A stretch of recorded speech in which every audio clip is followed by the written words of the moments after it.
കണ്ടാലും 10 രൂപ. സത്യമാണ് കേട്ടോ. ഞാൻ 10 രൂപയ്ക്ക് വാങ്ങിയ സാധനങ്ങളാണ് ഇതൊക്കെ. ഒരു ടിന്ന് അത്യാവശ്യം കനമൊക്കെയുണ്ട്. ഇതിന് 10 രൂപയുള്ളൂ. കുഞ്ഞ് ഫ്രൂട്ട്സ് ഒക്കെ ഇട്ട് വെക്കാൻ പറ്റിയ നല്ലൊരു കൊട്ടയാണ് കേട്ടോ. ഇതിനും 10 രൂപ. ചായ അരിക്കാൻ പറ്റിയ നല്ലൊരു അരിപ്പ, അതുപോലെ തന്നെ പാത്രം കഴുകാൻ പറ്റിയ നല്ല സ്ക്രബ്ബർ, അത്യാവശ്യം കനമൊക്കെ ഉണ്ട്, ഡബിൾ കോട്ടിംഗ് ആയിട്ടുള്ളൊരു സ്ക്രബ്ബറാണ്. പിന്നെ ബഡ്സും നല്ല അത്യാവശ്യം ക്വാണ്ടിറ്റി ഒക്കെ ഉണ്ട്, 10 രൂപയുള്ളൂ.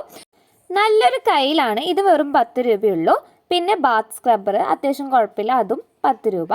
പിന്നെ കയ്യിൽ പച്ചക്കറിയൊക്കെ അരിയുന്ന ഓറ, പിന്നെ പേൻ ചീപ്പ്, ഇതും അത്യാവശ്യം കനവും കട്ടിയൊക്കെ ഉണ്ട് കേട്ടോ. പിന്നെ നല്ല വലിപ്പമുള്ളൊരു ഐബ്രോ പെൻസിൽ, അതിൻ്റെ കട്ടറും, പിന്നെ ഗാലക്സിയുടെ അടിപൊളി നെയിൽ പോളിഷാണ്.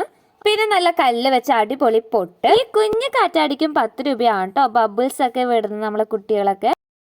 ലൊക്കേഷൻ വരുന്നത് നമ്മുടെ തൃശ്ശൂർ തന്നെയാണ്. നമ്മുടെ ശക്ത സ്റ്റാൻഡിനും KSRTC സ്റ്റാൻഡിനും ഇടയിലാണ് ഗോൾഡൻ സൂപ്പർ മാർക്കറ്റ്. ക്വാളിറ്റി ചോദിച്ചു കഴിഞ്ഞാൽ പ്രൈസിനനുസരിച്ചുള്ള ക്വാളിറ്റി ഉണ്ടാവും. അപ്പം അത്രേ ഉള്ളൂ. അടുത്ത വീഡിയോയിൽ കാണാം. Tata bye bye, see U.